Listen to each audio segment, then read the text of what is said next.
আচ্ছা, শুকনো ছোলার প্যাকেট তো আমরা সবাই কম বেশি কিনি, তাই না? আর প্যাকেটের পেছনে প্রায়ই একটা কথা লেখা থাকে, ব্যবহারের আগে সারা রাত ভিজিয়ে রাখুন।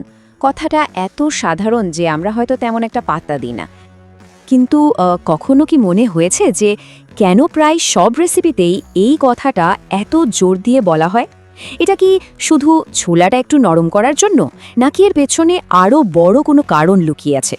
ব্যাপারটা কিন্তু শুধু ছোলাকে নরম করার মধ্যেই সীমাবদ্ধ না, এর পেছনে বেশ ইন্টারেস্টিং কিছু বিজ্ঞান কাজ করে। চলুন এই ব্যাপারটাই আজ আমরা একটুখানি জেনে নিই। সবার আগে আমাদের বুঝতে হবে যে একটা ছোলারও নিজস্ব ডিফেন্স মেকানিজম বা প্রতিরক্ষা ব্যবস্থা আছে। হ্যাঁ, একদম ঠিকই শুনেছেন। আসলে যে কোনো শুকনো শস্যদানা বা ডালের মধ্যেই প্রকৃতি একটা সার্ভাইভাল কিট দিয়ে দেয়। এই ব্যবস্থাটা বীজটাকে ততক্ষণ পর্যন্ত রক্ষা করে যতক্ষণ না সে অঙ্কুরোদ্গমের জন্য সঠিক পরিবেশ পায়। কিন্তু এই ব্যবস্থাটাই আমাদের জন্য কিছু সমস্যা তৈরি করতে পারে। তো এই ডিফেন্স সিস্টেমের মূল উপাদান হলো অ্যান্টি নিউট্রিয়েন্টস। এগুলো হলো এক ধরনের প্রাকৃতিক যৌগ যা বীজের মধ্যে থাকে। এদের প্রধান কাজ হলো বীজকে রক্ষা করা, কিন্তু এরা আমাদের শরীরে ভিটামিন ও খনিজ শোষণে বাধা দিতে পারে, এমনকি হজমের গণ্ডগোলও পাকাতে পারে। তাহলে এই অ্যান্টি নিউট্রিয়েন্টসগুলো ঠিক কি করে? দেখুন, এরা আমাদের শরীরে আয়রন আর জিঙ্কের মতো জরুরি মিনারেলগুলো শোষণে বাধা দেয়।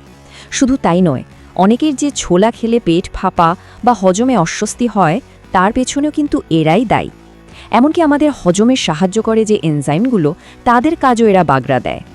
তাহলে প্রশ্ন হলো, এর সমাধান কি? সমাধানটা কিন্তু খুবই সহজ আর আমাদের সবারই জানা। সেটা হলো ছোলা ভিজিয়ে রাখা। এই সাধারণ কাজটাই ছোলার প্রতিরক্ষা ব্যবস্থাকে ভেঙে দেয়।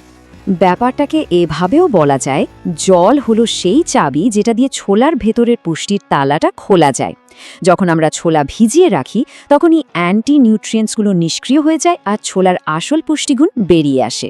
এই স্লাইডটা দেখলে পার্থক্যটা একেবারে পরিষ্কার হয়ে যাবে। দেখুন, শুকনো ছোলায় অ্যান্টি নিউট্রিয়েন্টস অনেক বেশি থাকে, তাই হজম করাও কঠিন। অন্যদিকে ভেজানো ছোলায় এর পরিমাণ অনেক কমে যায়, তাই হজমও সহজ হয়। শুধু তাই না, ভেতরের খনিজগুলো শরীর সহজে গ্রহণ করতে পারে, আর রান্না করতেও কিন্তু সময় লাগে অনেক কম। তাহলে চলুন সব মিলিয়ে দেখে নিই ভিজিয়ে রাখার মূল সুবিধাগুলো কি কি। প্রথমত, এটা হজম করা অনেক সহজ করে দেয়। দ্বিতীয়ত, রান্নার সময় বেশ অনেকটাই কমিয়ে আনে। তৃতীয়ত, পুষ্টিগুণগুলো উন্মুক্ত করে দেয়, যাতে শরীর সেগুলো ভালোভাবে শোষণ করতে পারে। আর সবশেষে, রান্নার পর ছোলার টেক্সচারটা অনেক নরম আর ভালো হয়। আচ্ছা, কারণ তো অনেক জানা হলো, এবার চলুন একদম সহজ করে দেখে নিই কাজটা ঠিক কিভাবে করতে হবে। প্রসেসটা কিন্তু একদমই সহজ। দেখুন, প্রথমে শুকনো ছোলাগুলোকে ভালো করে ধুয়ে নিতে হবে, যাতে কোনো ধুলো ময়লা না থাকে।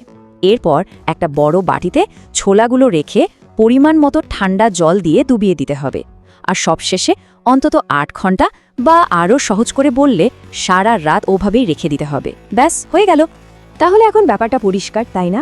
পরের বার যখন ছোলা ভিজিয়ে রাখবেন, তখন এটা শুধু একটা রান্নার ধাপ থাকবে না, বরং এর পেছনের বিজ্ঞানটাও কিন্তু মাথায় থাকবে। এটা আসলে পুষ্টিকে উন্মুক্ত করার একটা প্রক্রিয়া। আর এখানেই একটা মজার প্রশ্ন চলে আসে, রান্নাঘরের এমন আর কি কি নিয়ম আমরা মেনে চলি, যেগুলোর পেছনের আসল কারণটা হয়তো আমরা জানি না? ভাবার মতো একটা বিষয়, তাই না?